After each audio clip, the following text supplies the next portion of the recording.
Telangana Pradesh election committee Gandhi Bhavan లో ఇవాళ సాయంత్రం భేటీ కానుంది.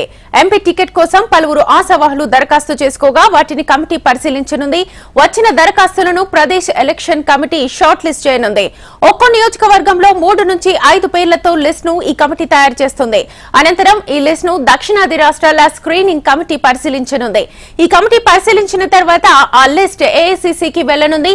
ఈ ప్రక్రియను ఈ నెలాఖరు లోపుగా పూర్తి చేయాలని కాంగ్రెస్ భావిస్తోంది.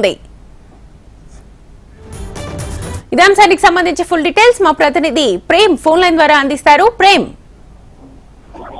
శ్వేత, దాదాపుగా 3 రోజుల పాటు ఆశావాహులందరి నుంచి కూడా అప్లికేషన్స్ తీసుకున్నారు. దాంట్లో భాగంగా 309 అప్లికేషన్స్ 17 పార్లమెంటు నియోజకవర్గాల నుంచి వచ్చాయి. దాంట్లో ఈ రోజు సాయంత్రం అయితే తెలంగాణ ప్రదేశ్ ఎలక్షన్ కమిటీకి సంబంధించినటువంటి కమిటీ కూర్చొని ఆ 309 అప్లికేషన్ ను తరువుగా పరిశీలించిన తర్వాత ఒక షార్ట్ లిస్ట్ చేరున్నారు. దాంట్లో 3 నుంచి 5 మేరకు ఒక లిస్ట్ ఫైనల్ చేరున్నారు. అది ఈ రోజు సాయంత్రానికి పూర్తవుతుంది. ఈ రోజు సాయంత్రం పూర్తయిన తర్వాత రేపు లేదా ఎల్లుండి దక్షిణాది రాష్ట్రాలకు సంబంధించినటువంటి ఒక స్క్రీనింగ్ కమిటీని ఏర్పాటు చేశారు.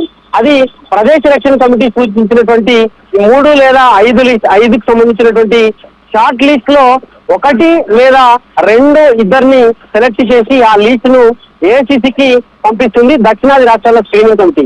అయితే ఈ మొత్తం ప్రక్రియ అంతా పూర్తయిన తర్వాత స్క్రీనింగ్ కమిటీ ఏఐసీసీకి పంపించిన తర్వాత వచ్చే దాంట్లోకి వెళ్ళి ఆ ఇద్దరిలో సునీల్ కన్గోల్ టీం కూడా ఆ ఇద్దరు అభ్యర్థులపై కూడా ఎవరైతే గెలుపు అవకాశాలు ఎక్కువగా ఉంటాయో వారిపై ఒక సర్వే నిర్వహిస్తుంది. ఆ సర్వేని ఏఐసీసీకి టీపీసీసీకి ఇద్దరికి కూడా ఇస్తుంది. ఆ సర్వే దాంతో పాటుగా ఆ జిల్లాల్లో ఉన్నటువంటి డీసీసీ ముఖ్య నాయకుల అభిప్రాయం మేరకు అభ్యర్థుల ప్రకటన చేసే అవకాశం అయితే సూచించింది.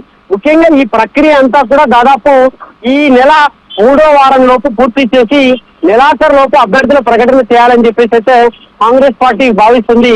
శ్వేత, రైట్ ప్రేమ్, థ్యాంక్ యూ.